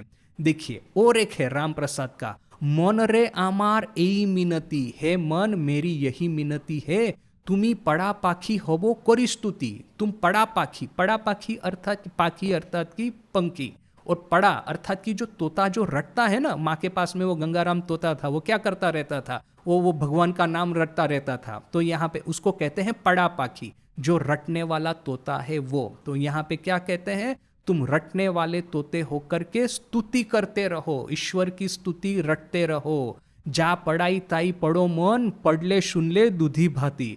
तो जो सिखाता हूँ वही सीखते रहो, दूध भात भी मिलेंगे सीखते सीखते, वगैरह वगैरह। ऐसा करके वो लंबा उसने बनाया है। अभी उसका उत्तर आजू गोसाई क्या देता है, होयो ना मन पड़ा पाखी, तुम अरे मन तुम ये रटने वाला तोता मत हो। ओरे बंदी होले होय ना सुखी, अरे बंदी होकर के तुम सुखी कभी नहीं होगे। जो तुम रटने वाला तोता रहोगे तो तुम पिंजरे में बैठे रहोगे, और पिंजरे में रहने वाला तोता कभी सुखी नहीं होता है। पाखी होले तत्व भूले, दीन जाबे पिंजरे थाकी। पंखी होगे तो ये तत्व कथा जो है, असली फिलोसॉफी है, वो भूल जाओगे और पिंजरे में बंद होकर के रहोगे। तुम ही मुखे बोलवे परेर बोली, परम तत्वेर जानीबे की। दूसरे जो सिखाते वो तुम बोलते रहोगे, तो असली परम तत्व है तुम कब सीखोगे। भक्ति गाछे मुक्ति फले, शे फल उड़े खाओगे देखी। भक्ति रूपी पेड़ है, उसके ऊपर में ये मुक्ति रूपी फल है, उड़ते उड़ते उस पे बैठो और उसके खाओ। खेले मायर फांदे पड़वे ना आर, शमन ब्याघे दिखवे फाकी। जो ये मुक्ति फल पेड़ के ऊपर में मुक्त पंखी बन करके घूमोगे तो ये मुक्ति फल खाओगे, और ये खाओगे तो माया का फंदा है उसमें पड़ोगे नहीं। खेले मायार फांदे पड़वे ना आर, खाओगे तो माया के फंदे में पड़ोगे नहीं। शमन बाघे दिबे फाकी, ये शमन अर्थात की मृत्यु रूपी वाघ है, शेर है, उसको तुम फांकी दोगे, उसके शिकंजे में से तुम बच जाओगे। तो ये देखिए कि ये दोनों भाव है, भाव और प्रतिभाव कैसा सामने सामने चलता है।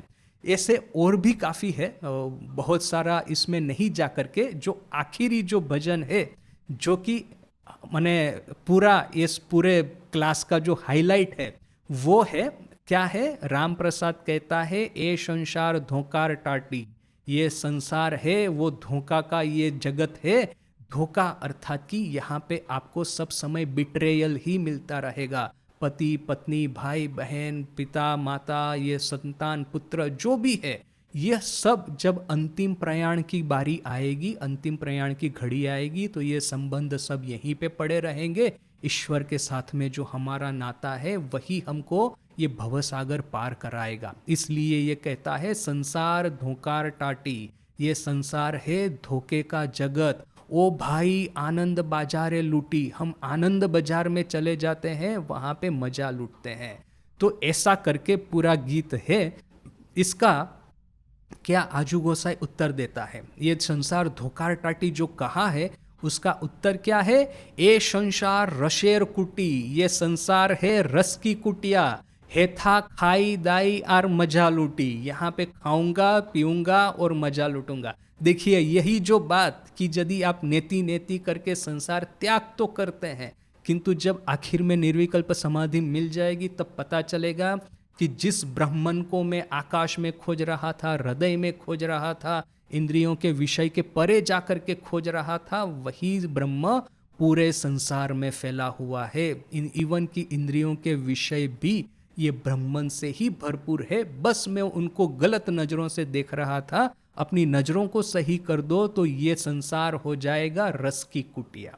अच्छा, ये बात जैसे ही मैंने पढ़ी तो जिन लोगों ने कथामृत पढ़ा है उसको वो ठाकुर की वही फेमस बात याद आ जाएगी जो ठाकुर कहते हैं कि संसार में ईश्वर लाभ होगा क्यों नहीं, जनक का हुआ था ये संसार। फिर मैं ठाकुर को कोट कर रहा हूं, क्या कहते हैं ठाकुर?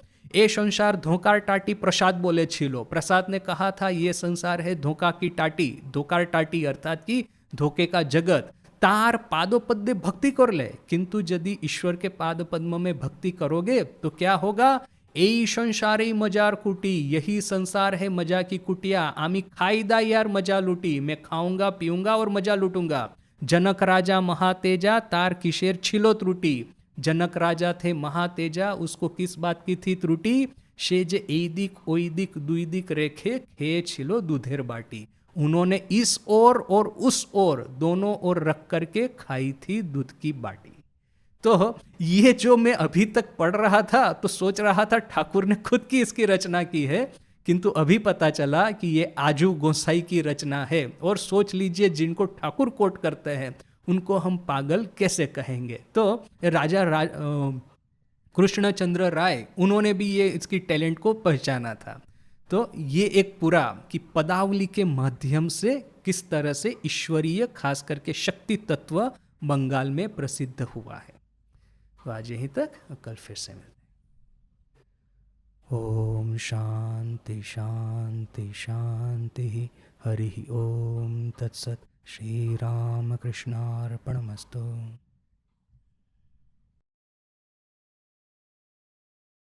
विच इज़ वेरी स्ट्रेंज। मैं ये बोलने वाला था कि ठाकुर सबको वैसे एट्रीब्यूट करते हैं, मतलब यहाँ तक कि वो देखिए कि राजा महाराज वो ठाकुर की जो उपदेशावली है ना, छोटी किताब है श्री रामकृष्ण देवेर उपदेश बोल करके, उसकी रचना कर रहे थे। तो एक बार वो ऐसे उपदेशों का संग्रह करके रात को सोए हुए थे। ठाकुर ने रात को सपने में आकर के कहा कि अरे वो जो बात तुमने जो मेरे नाम से लिखी है उसको मैंने नहीं कहा, मैंने रिपीट किया है, किंतु उसने कहा है, तुम प्रॉपर एट्रीब्यूट करो। तो यहाँ तक जो ठाकुर का था, उन्होंने ठाकुर ने कभी आजू गोसाई का नाम क्यों नहीं दिया, आई डू नॉट नो। आजू गोसाई की जो रचना मैंने उसमें पढ़ी ना, इसके साथ में ठाकुर का एग्जैक्ट मैच नहीं होता, किंतु भाव मैच हो जाता है। भाव एग्जैक्ट जनक राजा की बात है, दूध की बाटी की बात है, किंतु जिस सेंटेंस में ठाकुर ने फॉर्मुलेट किया था वो नहीं है। किंतु यहाँ पे देखिए, ये स्वामी वामदेवानंद जी ने किताब लिखी है, वो पहले ही कह देते हैं कि इज़ अ वेरी अनफॉर्चुनेट कि राम प्रसाद के एक भी गीत ना हमको लिखित नहीं मिले हैं। राम प्रसाद का जब देहांत हुआ तो उनके परिवारजनों से बहुत सारे कागजात मिले तो सही, पेपर, किंतु एक भी लिखा हुआ गीत नहीं मिला। गीत जितने भी हैं ना वो सब सुन सुन करके इकट्ठा किए गए हैं, तो हजारों गीत हो गए, अभी शायद 250 के आसपास कलेक्ट हुए हैं। तो इस किताब में और कथामृत में देखेंगे कि गीतों के शब्दों के बीच में डिफरेंस है। तो अभी राम प्रसाद के ही लिखित गीत नहीं अवेलेबल है, तो अभी आजू गोसाई के कहाँ से मिलने वाले हैं। सो ये सब सालों से 18th सेंचुरी की बात है ना, 200 सालों से सब वो मैंने वर्ड ऑफ माउथ ये चले आ रहे हैं। अभी उसका ओरिजिन क्या है, सत्यासत्य क्या है, कौन बता पाएगा। माने इधर उधर शब्द फेर हुए होंगे, गीतों का भाव कभी ठाकुर फेर नहीं करते हैं। ठाकुर बीच बीच में कथामृत में है कि आजकल के जो गीत हैं ना वो बड़े नीरस लगते हैं। पुराने जो गीत थे ना राम प्रसाद के, उन सब में कैसा भाव था, वो ऐसा ठाकुर खुद बोलते हैं। मैंने ठाकुर जिसको कोट करेंगे अभी आप समझ लीजिए वो किस लेवल पे होगा। मैं भी जब पढ़ रहा था ना मेरे मन में भी यही था कि अननेसेसरी ये बढ़ा रहे हैं पेज किताब के पन्ने, किंतु जब आखिरी जब बात आई तब इमीडिएटली स्ट्राइक हुआ कि अरे बाप रे, ये तो ठाकुर ने इसको कोट किया है। शब्द अलग है किंतु भाव तो वही है। माने एक्चुअली राम प्रसाद भी इति इति करता है, किंतु जो संस्कार जो है ना भीतर वाले, जो अपने कर्म वाले, कि बचपन से ही तो ऐसा सुनते आए कि कर्म का जो फल है वो मिलेगा ही, बुरा कर्म करेंगे तो बुरा, तपस्या करेंगे तो तपस्या का फल मिलेगा। तो वो संस्कार बीच बीच में बाहर आ जाता है, तो आजू गोसाई आकर के वो रिमाइंड करवा देते हैं कि ये तुम्हारा असली भाव नहीं है, तुम्हारा असली भाव दूसरा है। इसमें तो नहीं है, इस किताब में नहीं है, मुझे देखना पड़ेगा। देखिए ये आध्यात्मिक जो जगत है ना उसमें ऐसे ऐसे सब रत्न पड़े हैं, ये रत्नाकरेर अगाध जल है। ये जो माने आध्यात्म रूपी जो रत्नाकर है उसकी गहराई में जितना जाएंगे ऐसे ऐसे पागल लोग मिल जाएंगे, माने ऐसे ऐसे सिद्ध लोग मिल जाएंगे कि जिनके बारे में बहुत कम जानते हैं हम लोग, किंतु उनका जो कंट्रीब्यूशन है, माने ठाकुर खुद तक जब बात जाएगी तो फिर समझ लीजिए क्या कंट्रीब्यूशन होगा उनका। This is a beauty of Ramakrishna Vivekananda literature ना, कि आपको ये सरफेस के ऊपर में से डीप में जाना है। ये जो किसी ने आकर के राजा महाराज को कंप्लेन किया कि आजकल के लड़के हैं ना सब धूम्रपान करते हैं, हुक्का पीते हैं, बीड़ी पीते हैं, राजा महाराज उस समय प्रेसिडेंट है, तो सोचा कि राजा महाराज के पास में जाके कंप्लेन करते हैं। बाबूराम महाराज ही, शायद बाबूराम महाराज का था ऐसा भाव, थोड़ा तपस्या वाला वैष्णव भाव। तो राजा महाराज शांति से कहते हैं, बाबूराम भाई मैंने तो खुद ने 5 साल की उम्र में से धूम्रपान चालू किया है, मैं इन लड़कों को किस मुंह से कहूं कि तुम मत करो। बाबूराम महाराज का एक था बड़े तपस्वी वैष्णव भावापन्न, तो ये लोग मछली खाते हैं ना, सब वरानगर मठ की घटना है, सब लोग मछली खाते हैं, तो उनके मन में ये है कि मैं मछली नहीं खाता, मैं तपस्वी हूँ, ऐसा ऐसा करके। एक दिन रात को सोए थे, ठाकुर ने आकर के सपने में धक्का मार के उठाया उनको कि अरे साले मेरे बच्चे मछली खाते हैं, तुमको ईर्ष्या किस बात की होती है। ऐसा करके ऐसी धमक दी कि बाबूराम महाराज उसी समय नींद से खड़े होकर के जहाँ पे ये मछली काटते थे उसका वो जो थोड़ा सा पड़ा होगा उसको लेकर के अपने मुंह में डाल करके खा लिया, ये घमंड टूट जाए कि मैं मछली नहीं खाता हूं।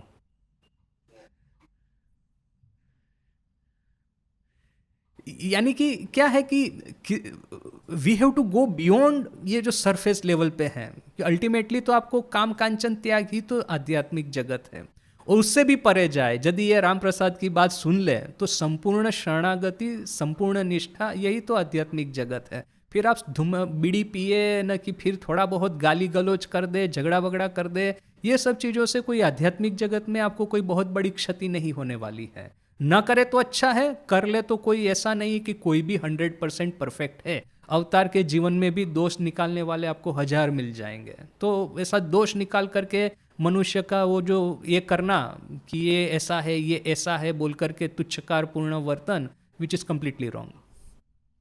देखिए खास करके आज के जो मिडिल क्लास एजुकेटेड यूथ है, उनको क्या है कि बचपन से एक तरह के कंफर्ट में रहे हैं। अभी उनको आप सडनली कंफर्ट छोड़ करके तपस्या करने को कहेंगे तो वो शरीर को लेकर के ही बेचारे का पूरा टाइम जाएगा। मेरे साथ में ऐसा ही हुआ था। मैं बेलूर मठ में गया था। अभी देखिए कि गुजरात है बड़ा ड्राई क्लाइमेट, खास करके मैं जहाँ पे रहता था, और ये बेलूर मठ है गंगा के किनारे, ह्यूमिड क्लाइमेट। तो वो dry climate to humid climate जो ट्रांजिशन था मेरे लिए इतना कष्टकर था, इतना कष्टकर था। ना ही नींद आती थी, ना ही वो डाइजेशन का मुझे प्रॉब्लम हो गया था चालू। ऐसा बहुत मुझे कष्ट हुआ, शारीरिक कष्ट। ठाकुर की कृपा से वो सब कर लिया, यंग था तो चल गया, किंतु पूरा जीवन वहाँ पे नहीं रह सकते। वो that is we have to remember. मैं बाद में मेरा जब पोस्टिंग हुआ था कंप्लीट वर्क्स के लिए, उस समय बिकॉज के मैं ऑलरेडी वहाँ पे रहा हूँ ऑलरेडी, फिर वो जो धीरे धीरे करके हम लोग एंटीडोट खोज निकालते हैं ना, इसका ये एंटीडोट है, इसका ये एंटीडोट है, तो वो 4 साल मेरे अच्छे से बीते थे। किंतु फर्स्ट जो टीसी के जो 2 साल थे बड़े कष्ट में गए थे। हालांकि इनको जाना पड़ा था राम प्रसाद को। एक दिन हुआ ऐसा कि वो अपने घर में थे, स्नान करने को जा रहे थे, तो एक बड़ी सुंदर युवती लड़की आई। वो उसने कहा कि मैं आपके भजन सुनना चाहती हूँ, सुना आपका बड़ा नाम सुना है। तो राम प्रसाद कहता है अच्छा माँ तुम एक काम करो, थोड़ा सा बैठो यहाँ पे, मैं स्नान करके आता हूँ। तो वो युवती ने कहा ठीक है। फिर वो जब स्नान करके आए तो वो लड़की गायब हो गई है। तो वहाँ पे चंडी मंडप ने ऐसा कुछ था, वहाँ पे दीवार पे लिखा हुआ था कि मैं अन्नपूर्णा हूँ, न कि ऐसा ही कोई देवी का नाम लिखा है। और तुम अभी, मैं तुम्हारा भजन सुनने के लिए आई, किंतु तुम्हारे पास में समय नहीं है, तो अभी मैं अपेक्षा नहीं कर पाऊंगी, मुझे जाना होगा। किंतु तुम काशी आकर के मुझे तुम अपने भजन सुनाना। काशी न कि गया, जो भी है, एक तीर्थ स्थान का उसने नाम लिया। तो ये तो बेचारा बड़ा ही ये हो गया कि अरे मुझे ये जो इतना सुंदर मौका मेरे हाथ से चला गया। फिर ऐसा करके उन्होंने सोचा अभी माँ ने बुलाया है तो मुझे जाना ही पड़ेगा। तो उन्होंने यात्रा करनी शुरुआत की। काशी तक जाना नहीं हुआ, वो बीच में ही कहीं पे वो माँ ने दर्शन दे करके कहा कि यहीं पे तुम मुझे अपना भजन सुना दो। तो फिर उन्होंने सुनाया, फिर वहाँ से वो वापस आ गए। राम प्रसाद का ये बड़ा सुंदर गान है, उसमें एग्जैक्टली ये भाव है। ये जो राम प्रसाद को खुद को ये सब पसंद नहीं था, इसलिए वो आजू गोसाई को बड़ा गाली फाली देता रहता था, कि उनके मन में था कि सभी एक जैसे ही है। देखिए वो क्या कहते हैं, मन करो ना द्वेषा द्वेषी, मन तुम द्वेषा द्वेषी मत करो, झगड़ा झाटी मत करो। यदि हबीरे वैकुंठवासी, यदि वैकुंठवासी होना है तो द्वेषा द्वेषी मत करो।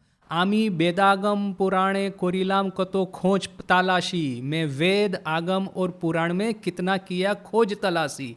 यही जे काली कृष्ण शिव राम शकोल अमार एलोकेशी, ये जो काली कृष्ण शिव राम जो है सब है मेरी एलोकेशी। एलोकेशी यानी लंबे बिखरे बाल वाली महिला, यानी कि माँ काली।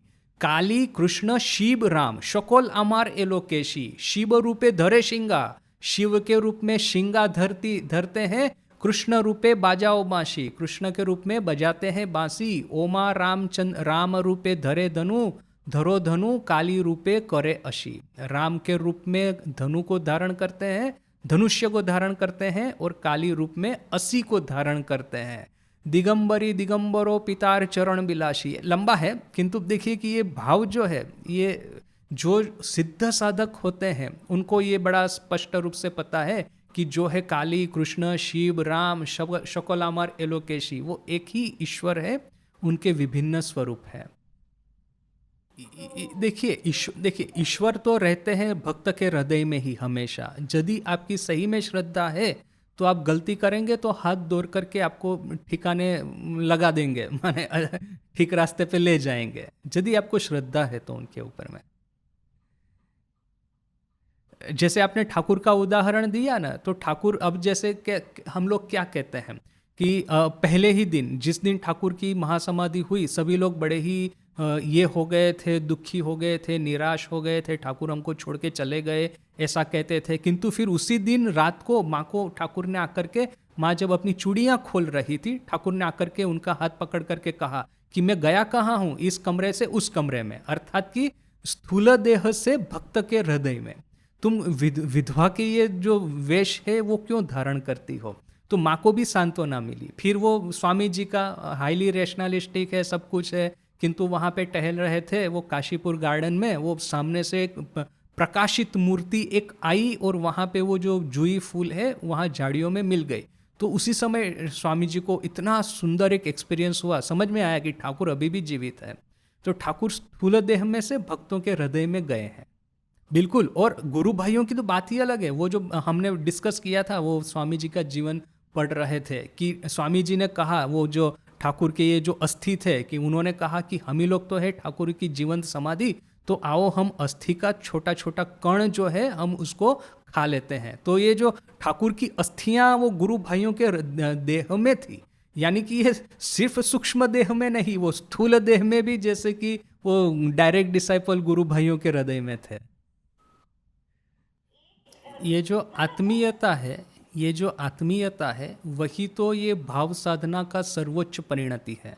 यदि ईश्वर के साथ में मैं आत्मीयता का संबंध बनाता हूँ, ईश्वर के ऊपर मैं संपूर्ण निर्भर होकर के रहता हूँ, तो फिर ये तपस्या फपस्या छोटा भाव हो जाता है। वो तपस्या करना वो सब किसके लिए है? ईश्वर पे संपूर्ण जिसका ये शरणागति संपूर्ण पर आश्रा नहीं है, वो तपस्या करेगा। शरणागति आ गई, आत्मीयता बन गई, तो तपस्या तो अपने से हो जाएगी। फिर आपको मेहनत करके इंद्रियों के विषयों को छोड़ना नहीं है, वो अपने से नीरस हो जाएंगे। ये स्वामी जी जब अमेरिका थे तो बीच बीच में सोचते थे कि मुझे जो बोलना है वो तो सब तो बोल दिया मैंने, किंतु ये तो सतत डिमांड है लेक्चर की, मुझे सतत नया नया कुछ बोलना पड़ेगा, तो मैं कहाँ से कुछ नया लाऊंगा। तो जैसे वो ठाकुर ने कहा है ना कि जिह्वा के ऊपर में सरस्वती का वास होता है, वैसे ही स्वामी जी कहते कहाँ से बोलने से पहले, लेक्चर स्टार्ट होने से पहले कहाँ से मेरे मन में ये सब नए नए विचार, नए नए भाव आना शुरू हो जाते हैं। एक दिन की घटना है कि एक स्वामी जी का जो जो उनके साथ में कलीग्स थे, उनके फ्रेंड वगैरह, लेक्चर का आयोजन किया है। स्वामी जी वो जो बैक स्टेज में एक कमरे में बैठे हुए थे और वहाँ से स्वामी जी किसी के साथ में वार्तालाप कर रहे हैं। तो स्वामी जी के गले की भी आवाज़ आ रही है, जिसके साथ में वार्तालाप कर रहे हैं उसके भी गले की आवाज़ आ रही है, उसके भी आवाज़ आ रही है। तो ये जो स्वामी जी का फ्रेंड था वो कमरे में जाकर के देखा स्वामी जी अकेले हैं। तो वो पूछता है कि स्वामी जी आप जिसके साथ में बात कर रहे हैं तो वो कहाँ है। तो स्वामी जी कहते कहाँ, मैं तो किसी के साथ बात नहीं कर रहा। माने कि स्वामी जी बात कर रहे थे, जिस दिव्य शक्ति के साथ में बात कर रहे थे वो दिव्य शक्ति उनको नए नए विचार दे रही थी, किंतु वो दिव्य शक्ति दूसरों तो नहीं देख पाएंगे और कोई। तो देखिए कि यदि आपको ठाकुर का काम कर रहे हैं, ठाकुर पे भरोसा है, तो इस तरह से नए विचार भी स्वामी जी को मिल जाते थे। सो अपना रास्ता खोल देते हैं ठाकुर। बाय द वे, इस बात से मैं पिछले पिछले पुराने वीडियोस देख रहा था। पुराने जितने वीडियो है वैसे मैंने हाइड करके रखे हैं, वो अब देख नहीं पाएंगे, किंतु जो सबसे पहला वीडियो है 30 मई 2022 को रिकॉर्ड किया गया है। ऑलमोस्ट हमारे क्लास को 3 साल हुए कंप्लीट। तो मैं वो वीडियो देख रहा, अभी मैं शेयर भी किया बीच में 2-3 दिन पहले वो अपने व्हाट्सएप में। तो उसमें लिखा है मैंने कि 3 साल हुए अपने क्लास को, ये सबसे पहला रिकॉर्डेड वीडियो है। उसमें मैं कहता हूँ आखिर में वो बंद करने से, मतलब वो कंप्लीट करने से पहले, कि गॉड विलिंग कि कल भी क्लास करेंगे। वो मुझे डाउट था कि वो कल क्लास होगा कि नहीं। नहीं, किंतु देखिए सुनने वाले तो मिलने चाहिए, वो भी एक बड़ी बात है। मैं सिर्फ बोलूँगा वो तो चलेगा नहीं। तो आप लोगों का जो साथ है इतना लंबा, so this is really great. कि देखिए 3 साल में ऐसा कभी नहीं हुआ। मुझे शुरू में थोड़ा डर लगता था इस बात का, किंतु कभी नहीं हुआ कि मैं ये गूगल मीट ऑन करूँगा और सामने कोई बैठेगा नहीं, मैं अकेला रहूँगा, ऐसा आज तक नहीं हुआ। मैंने एटलीस्ट एक शुरू में एक तो रहता है। लिटरली नहीं हुआ है, ठाकुर की बहुत बड़ी कृपा है। वरना शुरू के क्लासेस में मैं हमेशा डरता रहता। अभी मैं ऑन करूँगा, सामने कोई नहीं होगा, मैं ही अकेला बैठा रहूँगा। गीता में भगवान कहते हैं ना, जहाँ पे लोग इकट्ठा होकर मेरा नाम लेते हैं, जानना कि उनके बीच में मैं उपस्थित हूँ। ये जो किताब है ना, उद्बोधन से पब्लिश हुई है, साधक राम प्रसाद स्वामी वामदेवानंद। ये किताब आप पढ़िएगा जब भी मिलते हैं। मैंने बड़ा छोटी सी किताब है, किंतु बहुत सॉलिड एक्शन पैक किताब है। इसके बाद में और भी एक किताब है, इसकी हम चर्चा करेंगे। मैंने ये भी जो किताब है, मैं सॉलिड, छोटी है किंतु सॉलिड एक्शन पैक है। देखिए शरत महाराज ने ठाकुर की जीवनी लिखी, राइट, किंतु शरत महाराज की भक्ति सबसे ज़्यादा किसके ऊपर में थी? ठाकुर के ऊपर में थी, कोई प्रश्न ही नहीं है।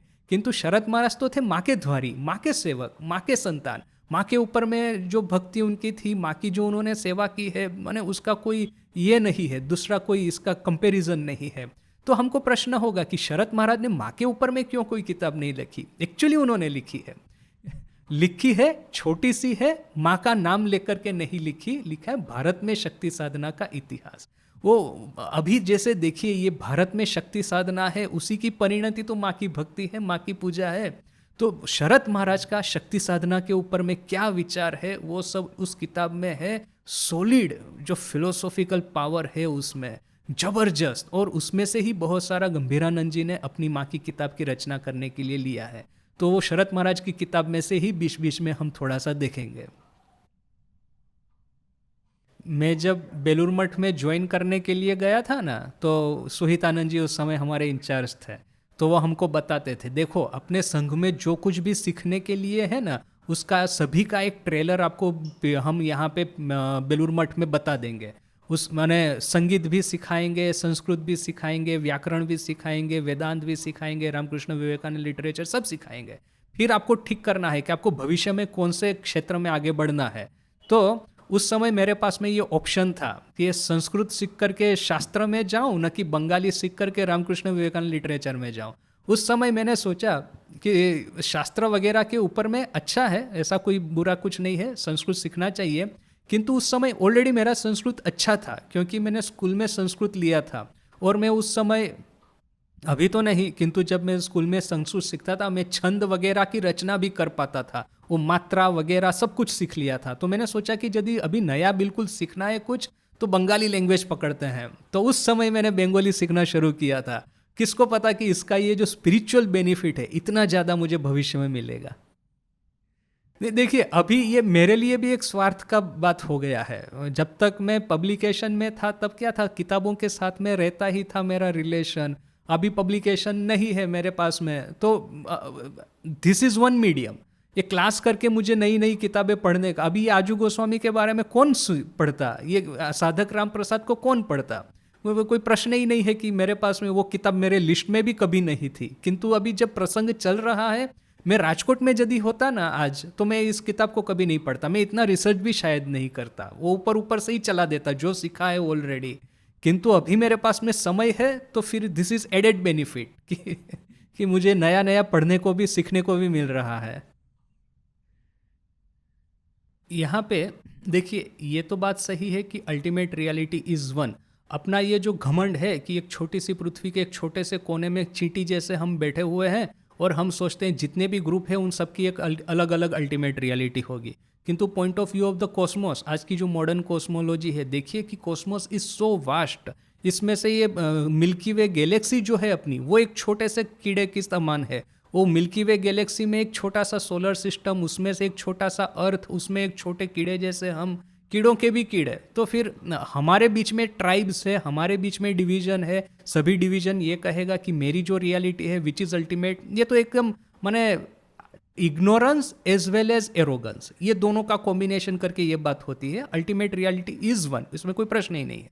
किंतु साथ साथ में हमको ये भी बात रखनी है याद, जैसे मास्टर महाशय को ठाकुर ने कहा, मास्टर महाशय कहते हैं कि जो साकार है वो निराकार कैसे हो सकती है, दूध जो सफ़ेद होता है वो काला क्यों कैसे हो सकता है। तो ठाकुर ने फड़ा करके उत्तर दे दिया, वो साकार भी है, निराकार भी है, और भी कितना कुछ है। हम जो अपनी बुद्धि है उससे उनको कभी समझने नहीं वाले हैं। तो वन थिंग के फर्स्ट पॉइंट इज कि ultimate reality is one, but second point जो है कि दैट अल्टीमेट रियलिटी इज अद्वैत, तो फिर तो वही बात होगी कि हम अपनी मन और बुद्धि से उनको एक लिमिटेड फिलोसॉफी में बांट रहे हैं। सो ऐसा नहीं कहे कि अल्टीमेट रियलिटी इज अद्वैत, हम कहेंगे कि अल्टीमेट रियलिटी इज वन। किंतु वो क्या है, जब तक अनुभव नहीं होगा तब तक हम नहीं समझ पाएंगे। सो सब कुछ झूठा हो गया है, ब्रह्मज्ञान झूठा नहीं हुआ। So even to call ultimate reality is Advaita, it is to limit that ultimate reality. नहीं नहीं, सुनिए सुनिए सुनिए, ठाकुर क्या कहते हैं वो समझिए। ब्रह्म सत्य, जगत मिथ्या, या तो फिर जितना भी फॉर्मुलेशन है अहम ब्रह्मास्मि वगैरह, वो सब कुछ शब्द और मन के जगत में ये सब फॉर्मुलेशन हुआ है। और ब्रह्म is by it's very nature beyond mind and words. तो माइंड और वर्ड, मन और शब्द, इसके द्वारा जो महावाक्य स्वयं जो है कि अहम ब्रह्मास्मि, वो भी तो ब्रह्म को लिमिट करने के बराबर है। राइट? अद्वैत वेदांत क्या है? मन और शब्द, मन और वाणी और वचन और उसके द्वारा रचित किया गया है। That itself is limiting the Brahman. जब वो ब्रह्म एक साक्षात्कार होगा, एक्सपीरियंस होगा, it will so much more greater than what we are reading in scriptures. So इस दृष्टि से कि अद्वैत वेदांत की फिलोसॉफी है वो बिकॉज की मन और वाणी के द्वारा रचित की गई है, ब्रह्मन का सही स्वरूप कभी भी नहीं वो ग्रेस्प कर पाएगी। ठाकुर एग्जैक्ट उदाहरण देते हैं ना कि वो जो नमक की पुतली, नमक की गुड़िया, वो समुद्र में डालोगे तो गल जाएगी, फिर वो वहाँ कहाँ से वापस आएगी बताने के लिए। देखिए, जैसे अभी ठाकुर है कि ठाकुर वापस आए हैं, ओके, माने कहा कि तू भावमुख है था, भावमुख में रह करके वापस आए, किंतु ठाकुर को स्वयं देखिए, कथामृत में ठाकुर कहते हैं कि मैं जब ब्राह्मण के बारे में बोलने का प्रयास करता हूं तो कोई जैसे कि मेरा मुंह बंद करके रखता है, केव जेनो आमार मुख चेपे धोर छे, कोई जैसे कि जोर करके मेरे मुंह को बंद करके रखता है। ये स्वयं ठाकुर ने कहा है। यानी कि वो वहां से वापस आए हैं, एलोकेशी का गुणगान गा रहे हैं, सब कुछ कर रहे हैं, तो अल्टीमेट रियलिटी के बारे में ठाकुर खुद नहीं बोल पा रहे हैं, चाह करके भी नहीं बोल पा रहे हैं। देखिए, सिंपल चीज है कि अभी देखिए, छोटा बच्चा है तो वो उसको बोलना आता नहीं है, लिखना आता नहीं है, वो मेडिकल साइंस पढ़ने को जाएगा, वो कैसे सीख पाएगा? वो completely beyond his capacity, right? तो ये जो विद इन अवर माइंड और वर्ड्स, वाणी और वचन और मन, इसकी सीमाओं के जो बाहर है, उसको आप वाणी वचन मन से कैसे आप प्रकाशित कर पाएंगे? ये तो वो जो है ना, वो ट्यूबलाइट होती है ना, ट्यूबलाइट लेकर के वो जो टॉर्च होती है ना, टॉर्च से आप सूरज को प्रकाशित करने वाली बात हो गई। ये देखिए, आध्यात्मिक जगत जो है, आध्यात्मिक जगत में एक बात याद रखनी है, जैसे ठाकुर खुद कहते हैं, तारे बाड़ा माने उससे भी ऊपर है, उससे भी ऊपर है, यानी कि सिद्धियों का शिखर है, एक के बाद एक शिखर आप सर करते जाइए, इसका कभी अंत नहीं आने वाला। निर्विकल्प समाधि एक ऐसी चीज है जिसको कि शायद आप अल्टीमेट कह सकते हैं। Again we do not know, right? Thakur खुद जब ये कहते हैं कि अंतिम सत्य क्या है वो मैं बता नहीं पाऊंगा, मैं बोलना चाहता हूं फिर भी कोई मेरा मुंह बंद करके रखता है। ठाकुर ने खुद कहाँ तक गए हैं, ठाकुर खुद उदाहरण देते हैं ना कि ये शिव है, एक गंडूश पान करके वो बुंद हो गए थे नशे में। ये नारद वगैरह, ये जो चीनी का पहाड़ है उसमें से एक चीनी एक खा करके वो सोचते हैं उन्होंने ज़्यादा से, जैसे मैंने एग्जैक्टली यही बात ये उसके साथ में गिरीश घोष के साथ में बात हो रही थी कि नारद वगैरह ने ये अमृत सागर का हो सकता है कि एक घूंट पान किया हो और उसी में वे लोग बुंद होकर के रह गए हैं। तो ये बात सुनकर के गिरीश कहता है, महाशय ये जो आप बातें कर रहे हैं ऐसी उच्च कक्षा की है, मेरा माथा टन कर रहा है। मेरा माथा जैसे कि वो पूरा घूम जा रहा है। तो ये आध्यात्मिक जगत की जो सर्वोच्च सिद्धियां है वो इतनी गहन है, एक के बाद एक इतने सारे स्टेजेस है कि शब्दों में हम उनको कभी वर्णन नहीं कर पाएंगे। At the same time we have to understand कि जो विभिन्न सेक्ट है उनकी अलग अलग अंतिम सत्ताएं कभी नहीं होगी। अल्टीमेट रियलिटी इज वन, इसमें कोई प्रश्न ही नहीं है। But what that ultimate reality is that we do not know. But हम जैसे जैसे जितना, देखिए इसमें क्या है ना कि ऐसा नहीं है कि निर्विकल्प समाधि मिली तभी मैं आध्यात्मिक होऊंगा या तो तभी मेरे चेहरे पे तेज आएगा। जितना जितना हम साधना में आगे बढ़ते जाएंगे उतनी उतनी हमको उस तरह की आध्यात्मिक उपलब्धियां प्राप्त होती जाएगी। बस वही है कि जो भी उपलब्धि प्राप्त करता है, खास जो सही जिसने प्राप्त की है, वो ऐसा कभी दावा नहीं करेगा कि मैं अंतिम सत्ता को पकड़ करके उसको स्पर्श करके आ गया हूँ। हमेशा कि इसके भी ऊपर कुछ है, इसके भी ऊपर कुछ है। ये ठाकुर खुद, बाकी सबको छोड़ ही दीजिए, ठाकुर को जब हाथ फ्रैक्चर हुआ था हाथ में, तब ठाकुर कहते हैं कि देखी एर भीतरे शुद्ध दुई जन आछे, मेरे भीतर में सिर्फ दो लोग हैं, मैं हूँ, माँ है और माँ का संतान है, और कुछ अभी भीतर में नहीं है। तो मैंने उस अवस्था तक ठाकुर के भीतर में शायद थोड़ा बहुत अहंकार होगा, मैंने लोक शिक्षा देनी है वगैरह का, किंतु उस अवस्था में, उस अवस्था आने के बाद में ठाकुर कहते हैं कि अभी देखता हूँ भीतर में कोई नहीं है। और ये अवस्था कब आई थी? निर्विकल्प समाधि तो हो गई थी 1868 में, और ये ठाकुर बात कर रहे हैं 1885 के आसपास में। सो वहाँ तक उनका ये जो है सफ़र ऊर्ध्वगति चलता रहता है। किंतु एक बात ख्याल में रखना है, जो मैं कहता हूँ सब कुछ सत्य है या तो सही है ऐसा मत मान लीजिए, क्योंकि मैं भी तो सब कुछ पढ़ रहा हूँ, सीख रहा हूँ।